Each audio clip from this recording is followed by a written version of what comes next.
à tous et bienvenue sur ce webinaire de Fusis. Je suis Yannick Bolatti, un des cofondateurs de Fusis, et aujourd'hui je vais avoir simplement le rôle de facilitateur avec nos deux orateurs que je vais vous présenter très très rapidement, mais après je veux leur passer la parole puisque c'est surtout eux qui sont intéressants.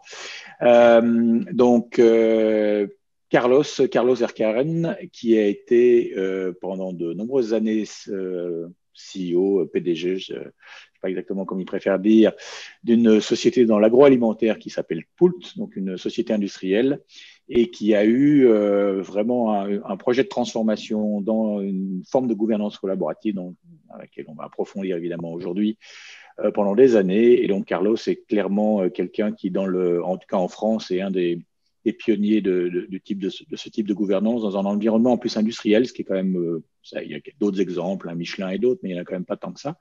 Et Poult et Carlos a reçu en 2012 le prix du management de l'innovation. Et je pense que ce qui est intéressant aussi, c'est la perspective. Ce n'est pas un projet en cours qui est encore, c'est un projet qui à la fois a duré des années, mais sur lequel on a le recul des années. Et ça va être vraiment intéressant. Et aujourd'hui, Carlos a quitté le groupe Poult, je crois, en 2015, 16, je ne sais plus exactement, Carlos. 2016. Et il est toujours, évidemment, CEO dans une boîte agroalimentaire, toujours dans le même style de secteur. Mais je ne sais pas s'il en parlera plus ou pas. Voilà, donc ça, c'est notre invité du jour. Et pour interagir avec Carlos, nous avons mon associé, également cofondateur de Fusis, Laurent Leloup. Bonjour. Laurent a lui aussi une carrière de manager, puisque avant de travailler chez Fusis pour aider les sociétés à se transformer, Laurent a été lui-même, il a été président d'un ministère en Belgique, ministère du Transport, plusieurs milliers de personnes. Il a été aussi un des directeurs dans une grande banque. BNP Paribas Fortis, il a été chef de cabinet, il a travaillé également chez Médecins sans frontières. Donc c'est à la fois quelqu'un qui a un parcours aussi de manager. Donc c'est intéressant. Les deux intervenants aujourd'hui ont mené des transformations dans des grandes organisations industrielles dans le cadre de Carlos, public et privé dans le cas de Laurent, et je pense que ça va être l'intérêt de notre débat. Donc, petit format, je vais peut-être poser une ou deux questions pour lancer le débat, mais je ne me doute pas qu'avec les deux orateurs, ça va prendre très facilement tout seul. J'interviendrai uniquement si je vois des questions à relancer. Et je vais commencer peut-être pour une question directe pour Carlos. Pourquoi avoir transformé Poult vers une gouvernance collaborative, vers une entreprise libérée? Alors, je ne sais pas d'ailleurs quel terme tu préfères utiliser. Quelle était la motivation initiale du projet? Bonjour à tous. Alors, je suis ravi d'être avec vous, en particulier avec, bien sûr, Laurent et Yannick. Et je remercie Marine aussi, au passage, d'avoir organisé ça. Alors, moi, je suis arrivé chez Poult, je suis resté 15 ans. Je suis arrivé chez Poult en 2001. Et on a commencé cette transformation en 2006. Donc, il a fallu 5 ans quand même pour comprendre un certain nombre de choses. Alors, juste sans faire une longue histoire, en fait, une ou deux années après que je sois arrivé, on a fait un plan social assez important chez Poult, qui était un peu en difficulté, pas forcément stratégique, mais opérationnelle quand même assez importante. Et comme souvent dans les plans sociaux, en fait, les résultats sont améliorés assez rapidement. Quand vous coupez les coûts, assez mécaniquement, vos résultats s'améliorent. Et puis en fait, au fil de l'eau, les résultats ont à nouveau commencé à se dégrader. Et donc c'est là, vers 2005-2006, où je me suis dit, mais il faut qu'on fasse autrement. Parce que souvent, quand on fait des plans sociaux, on pense évidemment aux gens qui partent, et c'est bien normal, mais on pense assez peu aux gens qui restent. Et dans quel contexte ils se trouvent, quand même, dans un contexte quand même très, très incertain. Donc c'est à ce moment-là que j'ai dit, voilà, 2005-2006, il va falloir qu'on fasse les choses différemment. Il y avait deux grandes idées, en fait. La première, c'est comment faire en sorte que l'entreprise soit beaucoup plus innovante, parce que Poult, enfin, comme beaucoup d'autres entreprises dans d'autres marchés, était quand même dans un marché assez flat, avec assez peu de croissance, une grosse concurrence. Et donc, comment retrouver l'innovation et comment retrouver de la croissance? C'était une des grandes questions. C'est une question qui continue à me passionner, d'ailleurs. Comment est-ce qu'on trouve de l'innovation dans l'entreprise et comment est-ce qu'on organise ça? Et la deuxième, c'est comment est-ce qu'on fait en sorte que tout le monde soit beaucoup plus engagé, en fait, dans l'entreprise. C'est quand même avec la conviction que, en fait, ce sont les gens et la façon dont ils collaborent qui font la différence. Moi, je le disais souvent à ah, mes salariés, que nos concurrents, ils ont les mêmes machines que nous, les mêmes fournisseurs, les mêmes ingrédients, les mêmes clients, les mêmes consultants qui vous disent ce que font les meilleurs. Et donc, comment on fait la différence? Donc, avec une vraie conviction là, de se dire, ben, il faut de l'engagement et il faut qu'on collabore différemment. Donc ça, c'était les deux grandes questions qui ont émergé à la suite de ces premières années au niveau de Poult. Et donc, on s'est pas mal intéressé, en fait, on a fait une espèce de road trip, hein, enfin, à la fois littéraire, parce qu'il y a pas mal de littérature sur ce sujet-là, mais on a aussi pas mal bougé géographiquement. Je me disais, mais comment ça se fait qu'il y a des entreprises qui dans la durée, sont rentables et profitables et en même temps sont en croissance. Pas pendant 2 ou 3 ans parce qu'il y a eu un gars génial au marketing qui a trouvé un produit ou parce que le marché permet de faire cette croissance à court terme, mais enfin, quels sont les ingrédients du succès de ces entreprises qui, dans la durée, sur une très longue période, sont capables d'être en croissance et à la fois de façon soutenable. Et Laurent, je pense que toi, tu as également lancé des transformations importantes dans la nation publique et privée. Est-ce que tu reconnais dans les éléments que vient de citer Carlos des points en commun avec ton expérience ou c'est... Tout à fait, tout à fait. Bah, écoute, je crois qu'effectivement, en tout cas, ce qu'on voit dans tout ce type de démarche, c'est toujours un souci de vouloir voir comment on peut mieux engager ou veiller à ce que s'engagent les collaborateurs le mieux possible dans l'organisation. Et effectivement, la dimension innovation est très importante. Les deux sont intimement liés, je pense. Oui, je pense qu'effectivement, c'est dans une... en fait, nous, on a aussi essayé de faire en sorte et on peut le faire en changeant profondément à la fois l'organisation, on y reviendra sans doute, et la façon de collaborer, c'est de faire en sorte que tous les salariés, d'une certaine façon, soient des acteurs d'innovation. Oui. Pas simplement les quelques-uns au marketing, si bon soit-il, ou les quelques-uns en R&D, parce que dans l'industrie, évidemment, la R&D est très important. Parce que si on doit compter sur quelques-uns là, qui vont trouver un moment une idée géniale, ben, peut-être qu'on peut attendre longtemps. On a aussi beaucoup travaillé, mais c'est complètement, c'est ce que disait Laurent, c'est vraiment complètement en lien avec cette gouvernance collaborative. Hein, comment faire en sorte que tous les salariés, dans leur description de fonction et dans leur mission, aient un enjeu autour de l'innovation. Oui. Et ce qui serait intéressant alors, Carlos, c'est que tu expliques un peu, tu as dit, ça a pris 5 ans avant que tu ne commences à rentrer dans cette démarche. Donc, quel a été le processus, entre guillemets, intellectuel de toi-même, mais aussi de tes équipes, qui ont mené à cette approche?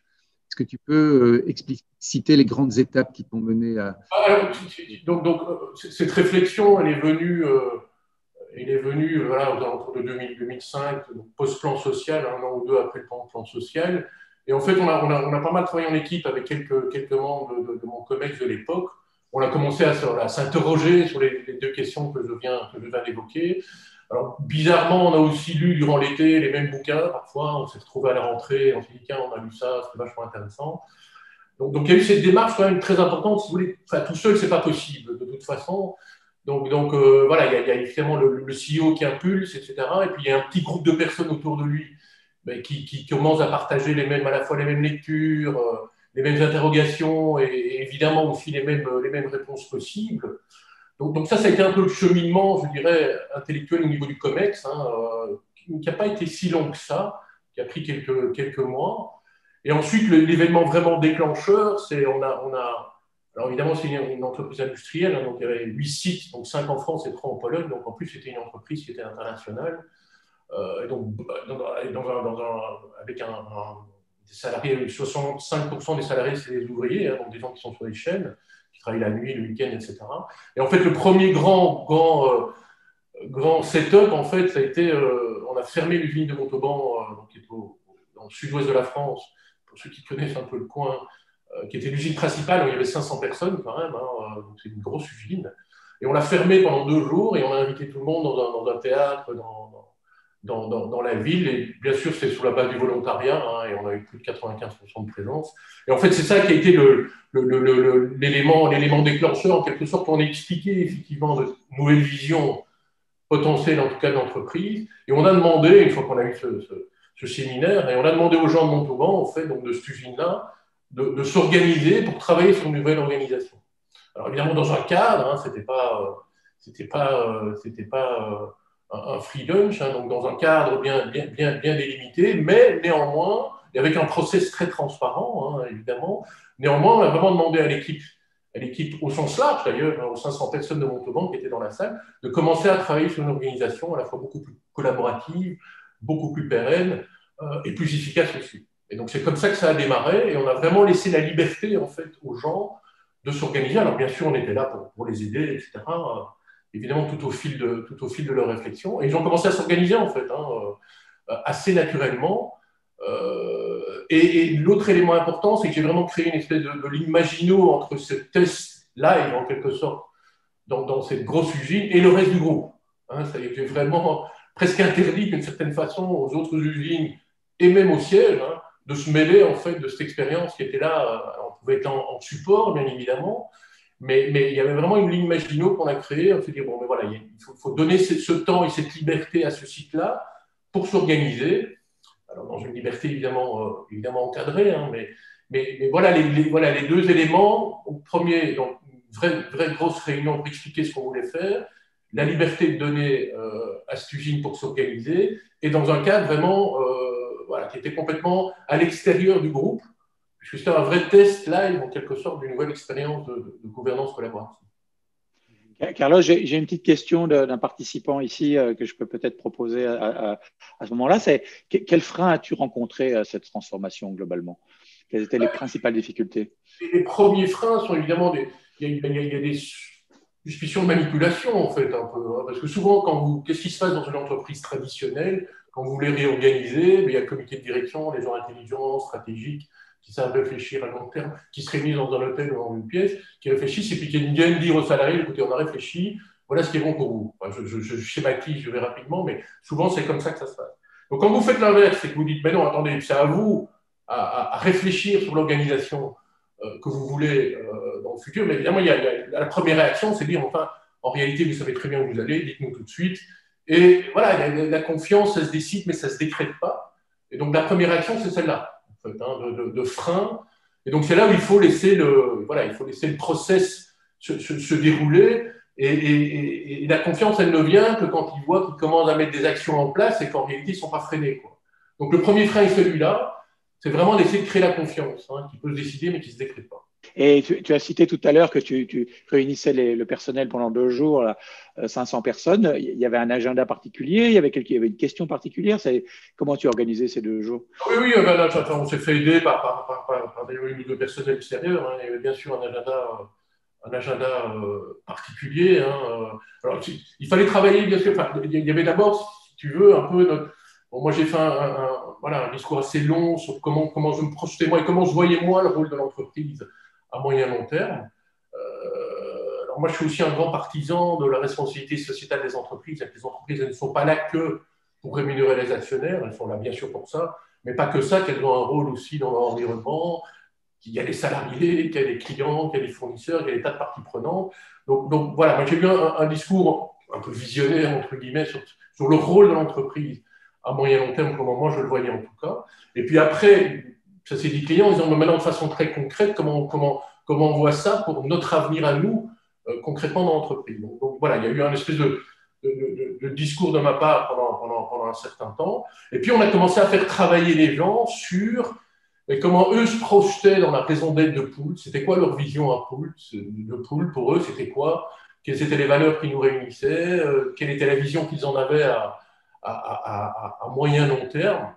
On a travaillé aussi sur les valeurs qui nous réunissaient. Donc, ça, c'était un deuxième point. Et puis, le troisième point, c'est qu'on a travaillé sur quels sont les next steps, en fait, de façon très, très concrète. Comment vous voyez, comment vous allez vous organiser pour essayer avec un planning évidemment assez précis, pour essayer d'accoucher d'une organisation qui conviendra au plus grand nombre. Donc voilà, c'était ça les 3 points qui ont fait l'objet de ce séminaire de 2 jours. Il faut se rendre compte que juste dans un monde industriel, fermer une usine 2 jours, c'est des coûts, évidemment des coûts assez exorbitants. Et donc, mais voilà, c'était bien le sens de la démarche, c'est de dire, bien sûr, ça représente un coût, mais à la fois derrière, avec une fois qu'on aura 65 ou 70% des gens qui seront derrière ce projet-là, ben, en réalité, il va y avoir un tel entrain et un tel mouvement que, évidemment, la performance doit quand même nettement s'améliorer à moyen terme. C'est ça en fait qui s'est passé parce que souvent, alors de toute façon on ne fait jamais l'unanimité, hein, et souvent malheureusement dans les entreprises on est concerné par les 5 ou 10% de gens qui ne font pas tout à fait ce qu'il faut, un peu les brebis galeuses, les gens qui ne rentrent pas complètement dans le moule, et on est très focalisé là-dessus, d'où des tas de contrôles, des tas de procédures, des tas de vérifications, des tas de choses qu'on met en place, et on se préoccupe assez peu des 85 ou 90% des gens qui ont envie d'y aller, quoi, en fait. Et nous, on s'est vraiment focalisé sur les gens qui avaient envie d'y aller. Et ça crée un vrai tsunami, en fait. Hein. Ça que, après, les 5 ou 10% de gens qui n'ont pas envie d'y aller, pour Dieu sait quelle raison, on pourra y revenir. De toute façon, ils sont submergés par la vague et ils sont poussés par l'immense majorité des gens, en fait. Ça, c'est vraiment quelque chose que je confirme aussi et de ce qu'on a fait au niveau du ministère des Transports en Belgique. C'est la même idée, c'est en fait, d'aller avec ceux qui le veulent déjà, et ça crée un effet d'entraînement à terme. Ça ne sert à rien de s'époumoner à essayer de convaincre des gens qui de toute façon n'y croient pas. On perd son temps et il vaut mieux avancer avec ceux qui le peuvent. Moi, ce que j'avais fait au niveau du ministère des Transports de ce point de vue-là, c'était même en rajouter une couche, c'est-à-dire de dire je vais donner tous les moyens en termes de formation, de coaching, d'accompagnement, etc., aux équipes qui veulent y aller. Et deuxième chose, je vais veiller à ce que les personnes qui veulent rejoindre une équipe qui bouge, qui va de l'avant, puissent le faire sans être bloquées par les responsables des équipes qui ne veulent pas bouger. Et ça a créé un effet d'entraînement qui ont fait en sorte que les responsables qui étaient plus timorés commencent à se dire il vaut peut-être mieux que je bouge moi aussi. Mais le rôle, on parlait des freins tout à l'heure, alors je ne veux pas aller tout de suite déjà anticiper les questions, mais il y a un rôle essentiel, c'est l'encadrement en fait. Hein. Ce rôle-là, il est vraiment capital parce que le rôle change complètement en fait. On passe plus d'un mode contrôle, hein, on a tous fait, je pense, plus ou moins. Moi aussi, j'ai été un manager traditionnel pendant un temps, hein, donc on était beaucoup dans le contrôle en fait, et moins dans le support, et là, c'est exactement l'inverse en fait. Donc il y a un leadership complètement différent qui se met en place et qui est vraiment fondamental. Et si cet encadrement-là n'est pas capable d'aller vers ce nouveau leadership, c'est très compliqué. Et donc, ça pose des questions, en fait, assez évidentes, hein, sur c'est quoi le rôle de l'encadrement, c'est quoi le rôle de la direction dans les entreprises. Et souvent, ce rôle-là est assez mal compris, en fait, dans les entreprises traditionnelles. J'ai une question d'un participant et que je partage. J'ai exactement la même question, je vais la poser. Donc, tu as démarré ça vers 2006 et tu disais que vous aviez lu des livres inspirants, etc. Et 2006, voilà, il y a presque 15 ans. On sait que beaucoup de choses aujourd'hui, tout le monde a lu, presque tout le monde a lu Frédéric Laloux, Réinventer les organisations. Il y a beaucoup de choses, voilà, l'agile, c'est devenu mainstream, etc.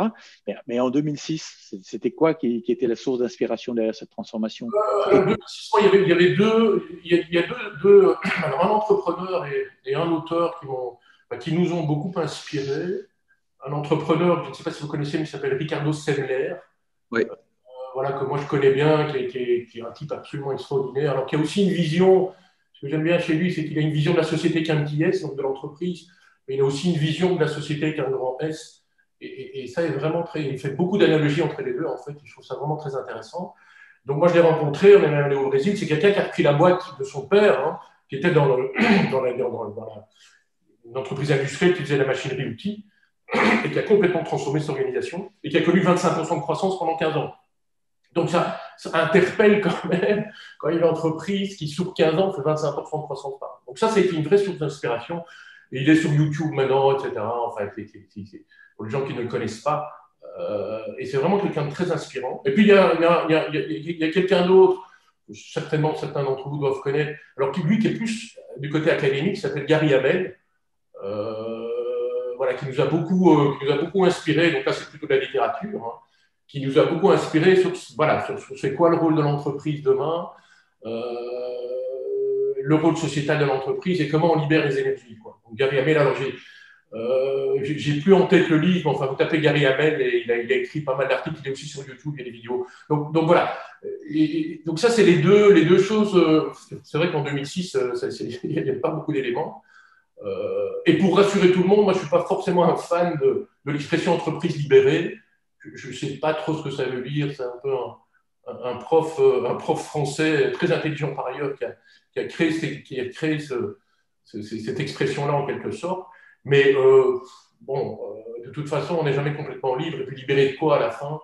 Donc, je suis pas, voilà, je préfère parler d'entreprises agiles, innovantes et collaboratives que d'entreprises libérales. Oui, mais ça m'amène à une question pour toi, Carlos, parce qu'effectivement, le terme vient de Isaac Getz, et en fait, c'est même pas lui qui l'a créé, c'est plutôt les journalistes autour de son livre. Et quand on en parle avec lui, il dit libérer de l'ego des managers. Et tu as évoqué tout à l'heure la problématique des manipulations qu'il pouvait y avoir à différents niveaux de l'organisation quand on essaye de faire une transformation comme celle-ci.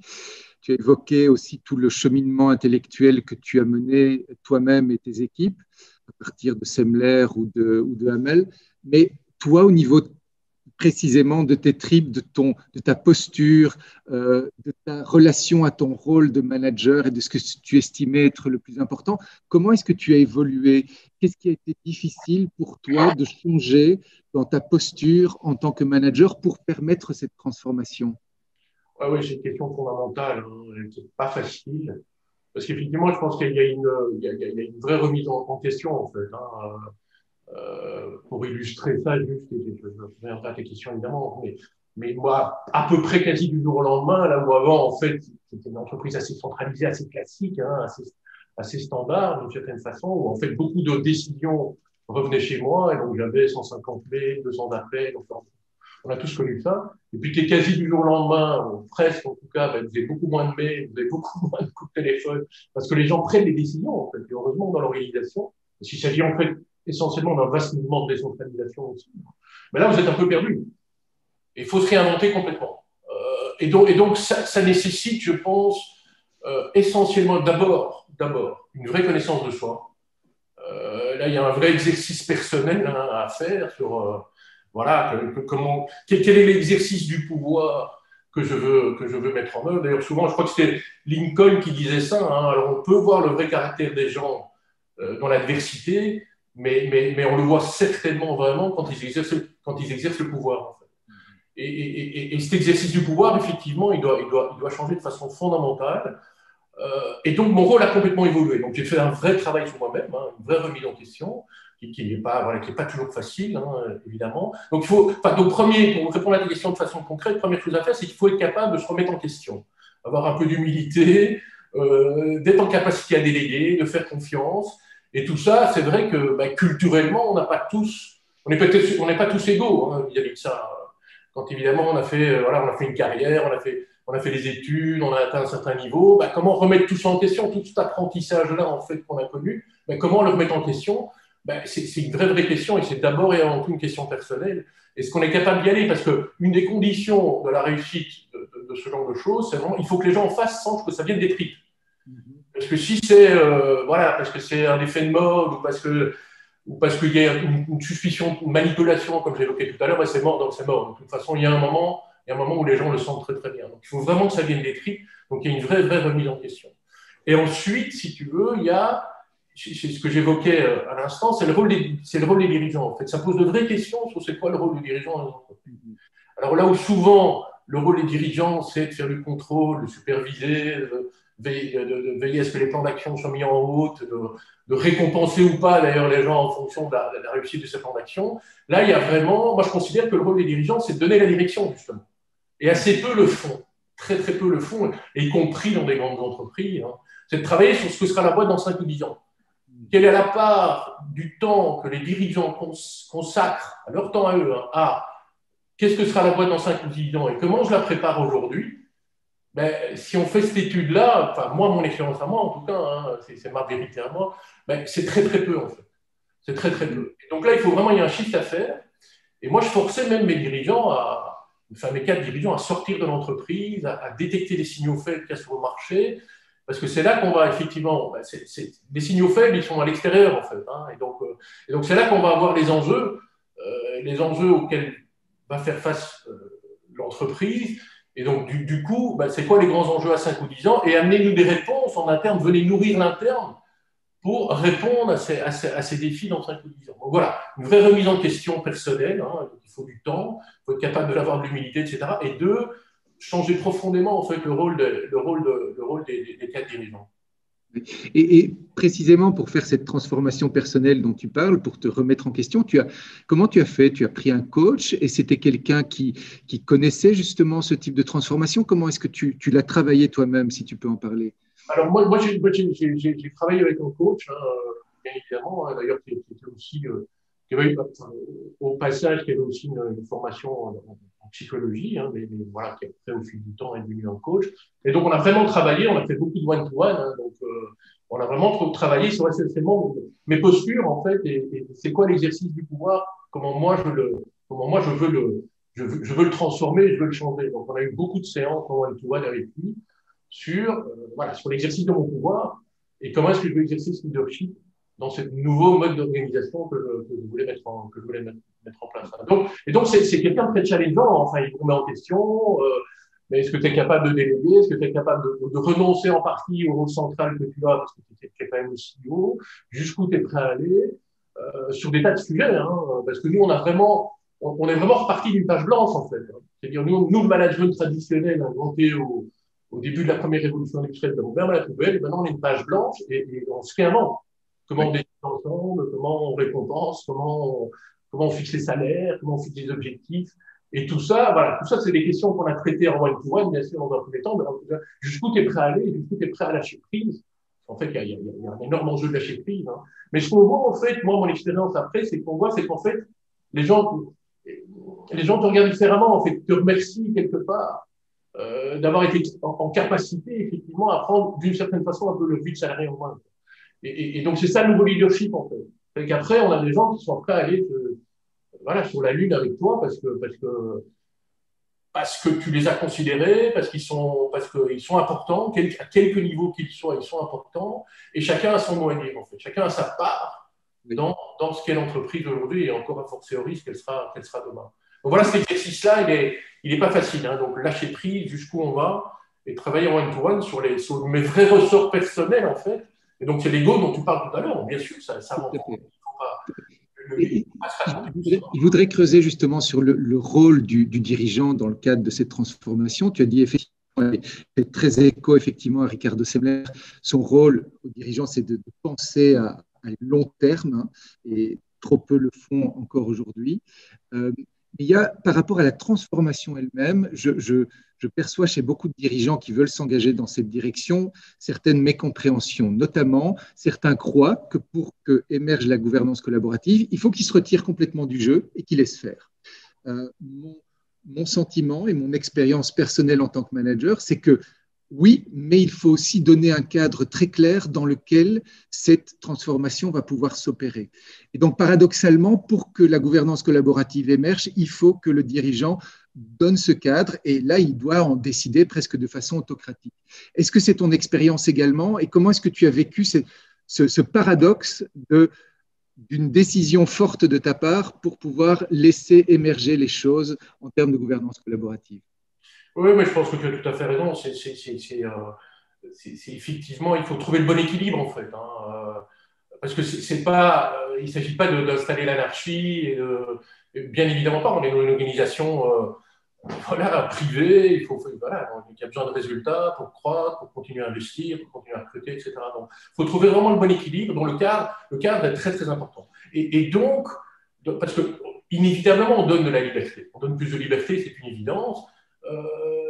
Ricardo Semler, mais c'est une petite anecdote, alors on n'est pas allé jusque-là. Hein. Je me souviens qu'il disait à ses salariés, finalement, vous avez tous expérimenté d'aller au cinéma le samedi ou le dimanche, mais pourquoi est-ce que vous n'avez pas expérimenté d'aller au cinéma le lundi ou le mardi après-midi? En fait, c'est juste une petite boutade, mais alors on n'est pas allé jusque-là, hein, alors heureusement ou malheureusement, mais il faut vraiment trouver le bon équilibre et très très rapidement identifier les comportements qui sont déviants, en fait.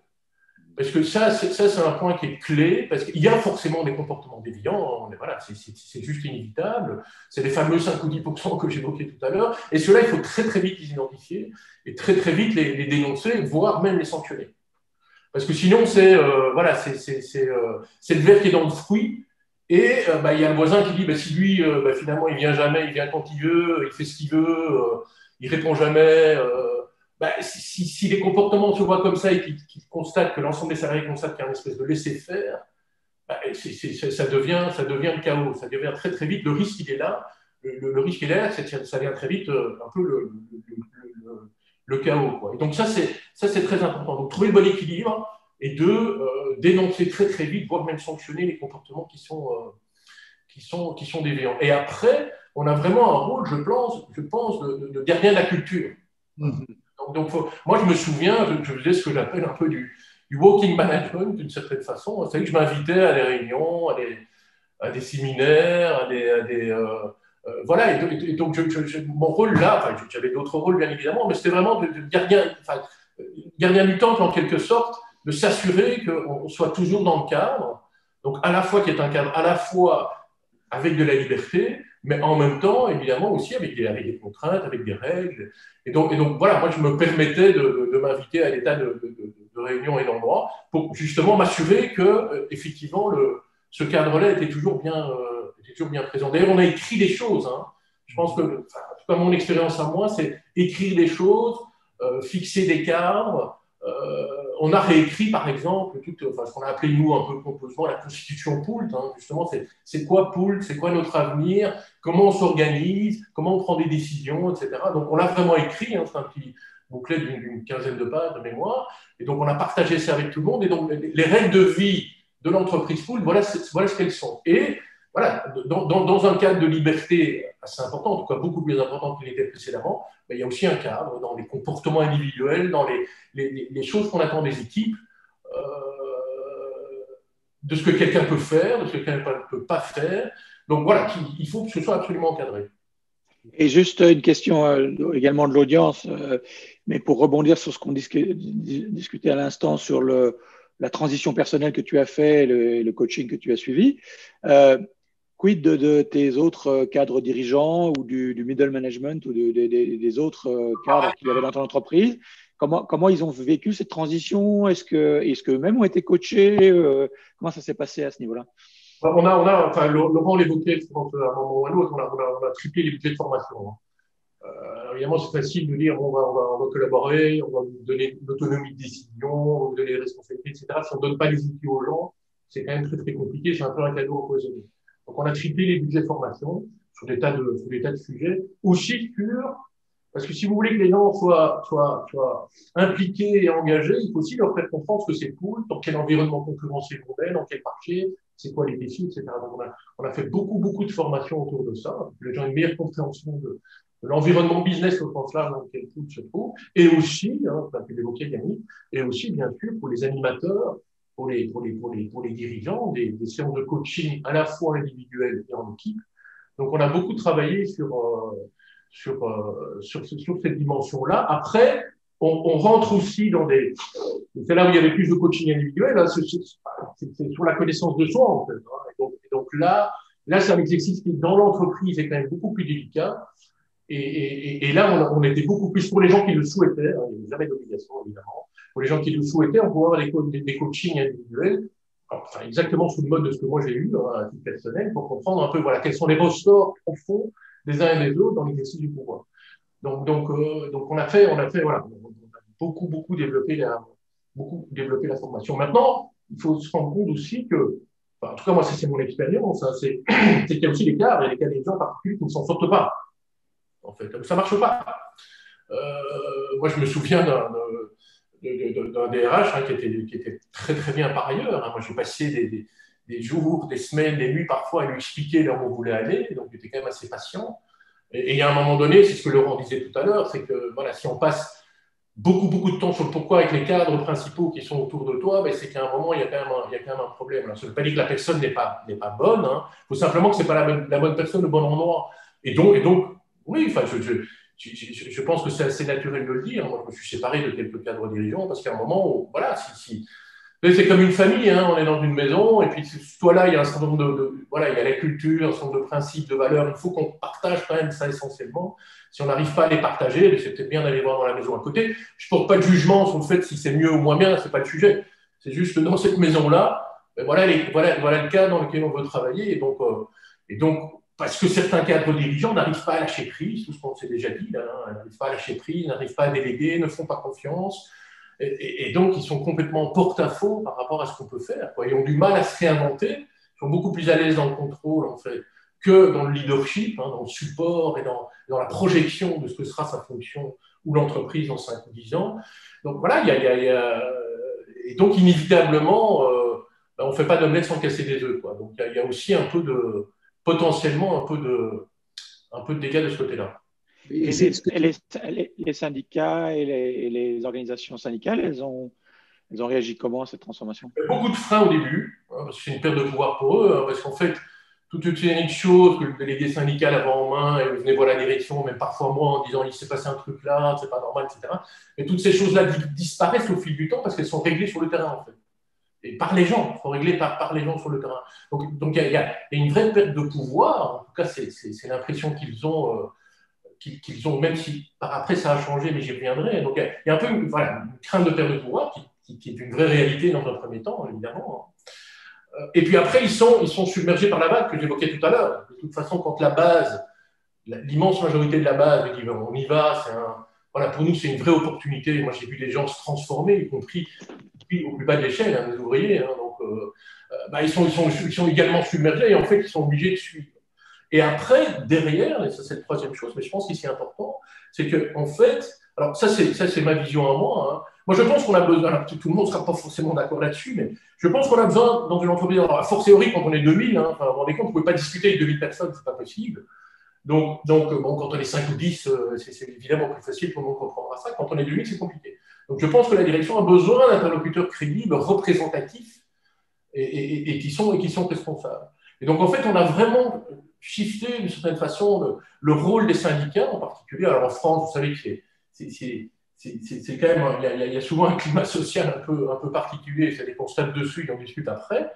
Et donc il y a vraiment ce changement culturel, et donc le changement du rôle du syndicat est venu assez vite au fil, en fait. Et finalement, on discutait de quoi quand on se voyait avec eux? Mais qu'est-ce qui se passe? Comment est-ce qu'on partage les efforts quand la boîte ne va pas bien? Est-ce qu'on peut anticiper ce genre de décision? Parce que souvent quand on arrive dans une difficulté, parce que ça arrive dans la vie des entreprises, dans toute la vie, hein, d'ailleurs, des entreprises d'une façon générale, il y a des moments qui sont plus difficiles. Donc pourquoi est-ce qu'on n'essaye pas d'anticiper ça? Comment on va réagir le jour où? Quelles sont les mesures qu'on serait prêt à prendre? Comment le corps social va accepter ça? Donc ça, c'est un rôle qu'on a vraiment beaucoup travaillé avec les syndicats, et du coup c'est un rôle noble. C'est un rôle noble, c'est un rôle qui est évidemment très différent de ce qu'ils connaissaient avant. Et deuxième grande question sur laquelle on travaille avec eux, c'est quand ça va bien, comment est-ce qu'on partage le gâteau? Comment est-ce qu'on partage le gâteau? Parce que c'est très bien quand ça va bien, mais comment est-ce qu'on partage le gâteau de façon équitable? Alors, toute la question de savoir ce que ça veut dire. Mais donc voilà, on a vraiment fait évoluer leur rôle, en fait, et on a eu un rôle avec eux. Enfin, ils ont développé un rôle beaucoup plus stratégique, en fait, un peu plus macro, et d'anticipation sur un certain nombre de sujets qui, je pense, étaient beaucoup plus intéressants. Donc voilà un peu sur le rôle des syndicats. Oui, et ce que tu viens de dire, Carlos, moi, me fait penser que ça clarifie aussi la façon dont le rôle du CEO, du manager évolue. En particulier, donc, tu viens de le dire, sur toutes les questions justement d'équité, comment à long terme garantir l'équité du système parce qu'elle est fondamentale pour précisément favoriser l'engagement de tous dans l'entreprise. Et puis, ce que tu as dit juste avant me paraissait aussi très important, c'est-à-dire que ça implique de pouvoir parfois prendre des décisions dures et difficiles qui, a priori, paraissent à nouveau antinomiques avec le collaboratif, mais qui sont la condition pour que le collaboratif puisse s'établir durablement, c'est-à-dire de constater que, éventuellement, malgré tous les efforts et les perches qu'on leur tente, certains managers ne veulent pas ou ne désirent pas s'engager dans cette voie du collaboratif qui implique une remise en question, et alors il faut prendre la décision effectivement de se séparer. Et à nouveau, on va me dire, bah oui, mais c'est pas collaboratif ça. Ben non.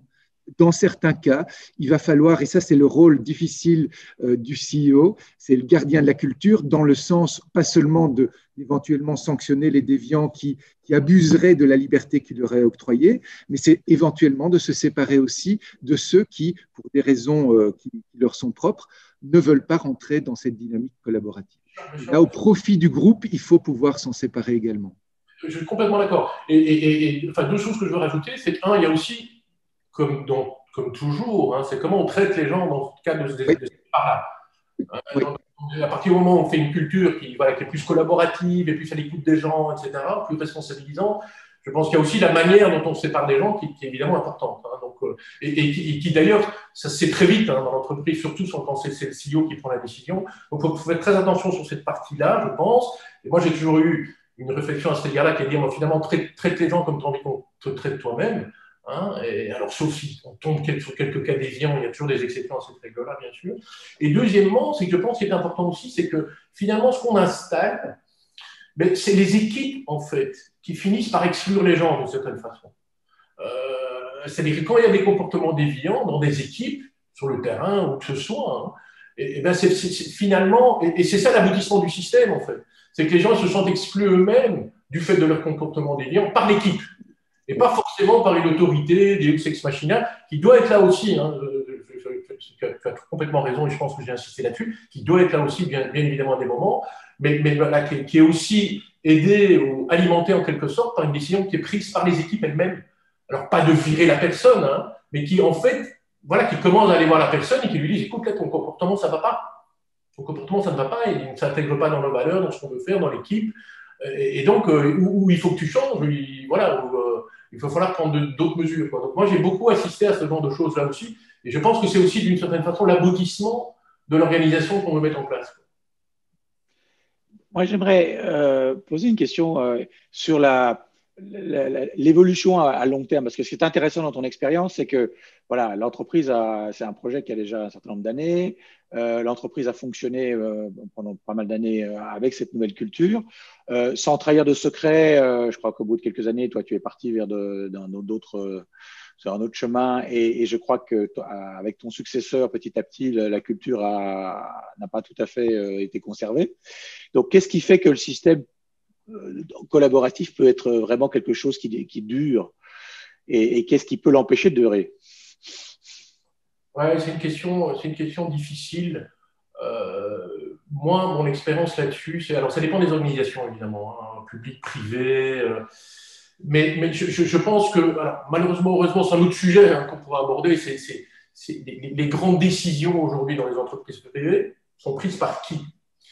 Alors bien sûr, il y a le CEO, son équipe, etc., mais elles sont aussi beaucoup prises par les actionnaires. Voilà, c'est comme ça, c'est l'organisation juridique, j'allais dire, des entreprises qui est comme ça aujourd'hui dans la plupart des pays, de toute façon. Et donc ces décisions-là majeures de changement culturel, en fait, par mon expérience à moi, encore une fois, hein, elles sont adoubées par l'actionnaire, en fait. Et si l'actionnaire change et que l'actionnaire considère que non, cette culture-là, elle n'est pas adaptée au contexte, au marché, ou même à ses propres croyances à lui, hein, parce que finalement, il y a aussi beaucoup de questions de croyances, mais en fait, progressivement, elle peut tomber. Donc pour répondre à ta question, moi, j'aurais tendance à dire, il faut que les actionnaires soient alignés. Enfin, en tout cas, les organisations privées. Hein, alors après, mais il faut que les actionnaires soient alignés. S'ils ne sont pas alignés, au moment du changement du CEO de direction, la probabilité que ça dure, elle est quand même assez petite. Pour moi, pour avoir mon avis personnel, hein, c'est dommage. Donc il y a trop de pouvoir, d'une certaine façon, donné aux actionnaires dans les organisations privées. Bon, ça, c'est mon interprétation à moi. Il faudrait que ce pouvoir-là soit aussi davantage partagé, comme il l'est davantage dans une entreprise collaborative. Mais c'est un autre sujet, mais qui est quand même assez important. Donc voilà, pour répondre à ta question, je pense que si l'actionnaire n'est pas aligné, c'est très compliqué d'aligner ça dans la durée. Deux, alors les Chinois disent souvent que le poisson est pourri par la tête, hein, donc l'impulsion du CEO est vraiment fondamentale, mais elle ne suffit pas.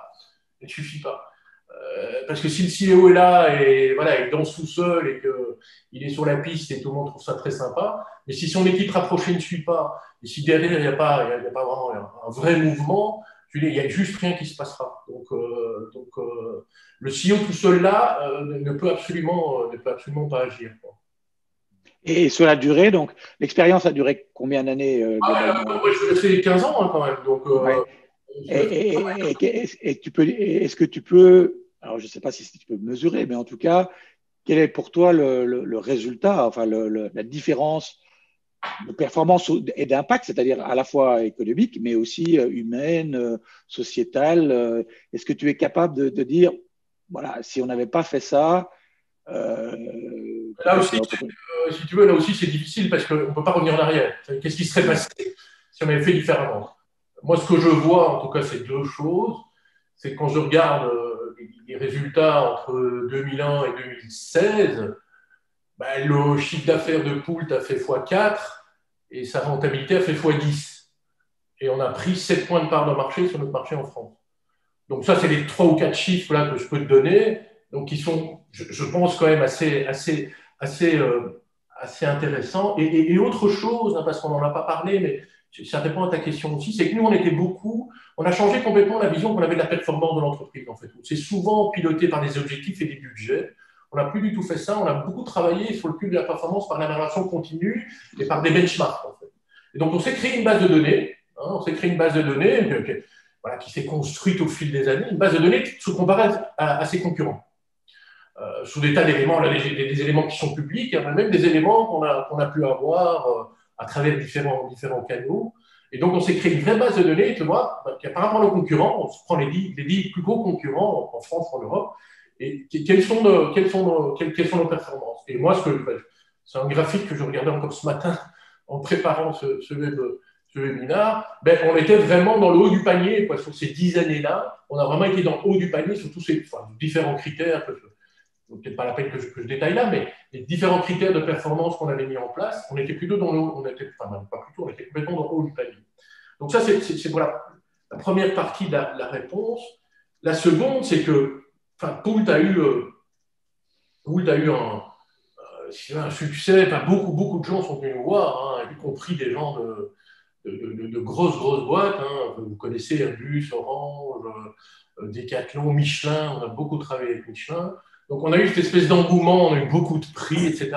Une boîte qui était une boîte de province qui faisait des biscuits et qui n'avait même pas de marque. Hein. Donc, on n'était pas connu du grand public, en fait, et encore moins des acteurs industriels au sens large. Donc, il y a eu cette reconnaissance et qui a fait beaucoup de bien aux salariés, en fait. Hein. Moi, j'ai le souvenir d'ouvriers qui allaient présenter le cas Poult chez Hermès ou chez LVMH. Enfin, voilà. Donc, il y a eu cette espèce de reconnaissance des pairs, je dirais, qui a fait beaucoup de bien, je pense, à beaucoup de gens dans l'entreprise. Donc, il y a une aventure humaine qui est extraordinaire, en fait. Hein. Là, quand je les croise encore de temps en temps, on se dit, on a vécu un truc qu'on ne vivra sans doute plus jamais. Mais c'est ça qu'on retient, en fait. C'est vraiment ça qu'on retient. Donc, je pense qu'il y a aussi une forme de reconnaissance, si tu veux, sur le marché français, de façon générale. Poult, après, a été étudié dans de nombreuses universités en France et en Europe. Et donc, je pense qu'il y a eu, voilà, il y a aussi cette reconnaissance-là sur le marché qui a fait beaucoup de bien à tout le monde. Et cette aventure humaine qui était à certains égards incomparable, qui a été difficile aussi. Hein, d'ailleurs, de toute façon, moi je ne veux pas laisser croire que c'est le paradis sur Terre. Toute aventure humaine a ses difficultés, à quelque niveau qu'elles soient. Et donc, bien sûr, on a eu des difficultés, on a eu des hauts et des bas, il a fallu garder l'église au milieu du village. Tu sais, quand on a fait ça, quand on a démarré dans ce film de Montauban, je reviens un peu à ce que je disais au début, hein, donc la nouvelle organisation, elle a mis 6 mois à peu près à se mettre en place, et le jour où on l'a démarré, les 3 premiers mois, les résultats se sont dégradés de façon très importante. Et là, voilà, on est tous dans notre fauteuil, moi le premier, avec évidemment des tas de gens autour du CEO qui disent est-ce qu'on n'est pas allé trop loin, est-ce qu'il ne faut pas changer, est-ce que c'est pas, il y a un sentiment un peu de vide en fait. Hein. Donc c'est là il faut vraiment tenir la barre et il faut vraiment tenir la barre dans la durée. Et, donc voilà, ça illustre aussi. Voilà, je disais tout à l'heure qu'on a dû se séparer de certains cadres, etc. Donc c'est pas un long feu tranquille. Enfin, personne ne peut penser qu'on va démarrer dans ce truc-là et que c'est le monde des bisounours et que c'est le Club Med et que tout le monde va s'amuser. Voilà, il y a un vrai travail de fond avec de vrais résultats si on est persévérant, ça j'en suis convaincu, mais aussi avec des vraies difficultés qu'il faut traiter. Carlos, Laurent, je suis gardien du temps. Il nous reste peut-être que 2 minutes pour les interactions. Donc, peut-être, Laurent, est-ce que tu veux peut-être conclure? Juste ce que vient de dire Carlos est fondamental sur le fait qu'effectivement, très souvent, ce qu'on voit dans une première phase de la transformation, c'est une dégradation des chiffres. Et c'est là qu'il faut tenir la barre. C'est là, justement, comme tu l'as dit, Carlos, que vouloir cette transformation dans ses tripes et pas simplement au niveau intellectuel est fondamental. Donc ça, je confirme totalement, parce qu'il y a plein de gens, évidemment, dans la boîte et à l'extérieur de la boîte, qui vont vouloir revenir en arrière ou arrêter l'expérience. Donc c'est là qu'il faut tenir. Moi, je voudrais que tu évoques surtout, Carlos, aussi l'innovation en termes produits et services. Il reste 2 minutes, Laurent. Oui, qui a été permise par ce que vous avez fait. Oui, mais je te remercie, Laurent, d'évoquer ça. Alors, je vais vraiment aller très, très vite. Alors, on a fait plein de choses. Hein. On a développé un programme de partenariat avec les startups. On a identifié, en fait, les 4 ou 5 grands enjeux de notre business à 5 ou 10 ans et on a cherché les startups qui allaient nous aider à répondre à cette problématique-là. On a développé un incubateur en interne. Et donc, c'est interne, donc certains salariés qui avaient des idées de développement de business, etc., en fonction de certains critères, je vais très, très vite, on leur donnait les moyens, on leur donnait du temps. Donc ça, c'est une deuxième chose qu'on a faite. Et une troisième chose, c'est que tous les salariés étaient invités à avoir des idées de développement de nouveaux produits. En fait, tous les salariés, y compris le gars à la compta, le gars à la logistique, etc. Et donc, ils pouvaient venir présenter ça. La condition que le sujet soit traité, c'est qu'ils parviennent à construire une équipe de 4 personnes et là-dedans, il va y avoir au moins un commercial. Et donc, s'ils parvenaient à construire cette équipe, à convaincre les membres de cette et un commercial qui lui était sur le terrain, eh bien là aussi, on donnait les moyens et le temps pour développer les produits. Enfin, on a fait des croissances à 2 chiffres pendant 4 ans. Hein. Dans le marché du biscuit, vous vous rendez bien compte que personne ne mange plus de biscuit maintenant par rapport à il y a 10 ans. Donc voilà, mais c'est dommage qu'on termine par ça et qu'on doit aller très vite, mais c'est un enjeu considérable, je pense, de cette nouvelle gouvernance et des défis qui sont là pour la plupart des CEO. Hein. De toute façon, les marchés sont difficiles, sont flats, les concurrents qui sont très intelligents. Et donc, s'il n'y a pas une innovation, alors moi, c'est souvent une des premières questions que je pose quand je vois un CEO. Hein. Une des premières, c'est l'innovation, comment ça se passe chez vous? Et si c'est que le marketing ou la R&D, je trouve que la réponse est un peu courte. Voilà, Carlos, Laurent, je propose qu'on conclue sur l'innovation, sur le sujet de l'innovation. J'ai essayé de prendre la plupart des questions de l'audience que j'ai introduit régulièrement dans le débat, donc on ne va plus avoir de période de questions-réponses directes. Par contre, Carlos, je tenais juste à te dire qu'il y a des personnes de Poult qui ont travaillé avec toi, qui sont dans ce webinaire et qui te remercient et qui te disent qu'ils ont travaillé pendant 15 ans avec toi et que c'était super. Donc, je te les salue de ma part. Voilà. Juste rapidement pour vous dire que évidemment il y aura un enregistrement de cette webinaire qui sera sur le site de Fusis. Et il y aura également un article écrit par Marine et qui sera avec cette vidéo, dans lequel nous reprendrons évidemment le nom de tous les livres, de tous les consultants, de tous les chefs d'entreprise qui ont inspiré, enfin voilà, les principaux points et l'articulation du débat qu'il y a eu là sera repris sur un article de fond qui sera publié, je pense, la semaine prochaine sur le site de Fusis. Et n'hésitez pas, si vous voulez le recevoir, vous allez sur le site, vous vous inscrivez à la newsletter, vous recevrez automatiquement le lien quand ça sera publié. Et vous aurez aussi évidemment le programme pour les prochains webinaires, les prochains événements. On fait régulièrement ce genre de choses. On adore échanger sur le sujet. On fait également participe à des conférences ou à d'autres types de formats. Mais le plus simple, vous allez sur le site de Fusis, newsletter, vous mettrez votre adresse email et vous aurez toutes les informations. Laurent et surtout Carlos, je tenais à vous remercier. Je pense que c'est important qu'on puisse laisser les participants participer à leur prochaine réunion, qui j'espère ne sera pas un prochain Zoom. Et voilà, merci à tous. Et, je remercie Fusis, Laurent, Yannick, Marine, pour cette organisation et c'est un plaisir de vous recroiser. Merci. À bientôt. À bientôt. Merci, au revoir. Au revoir.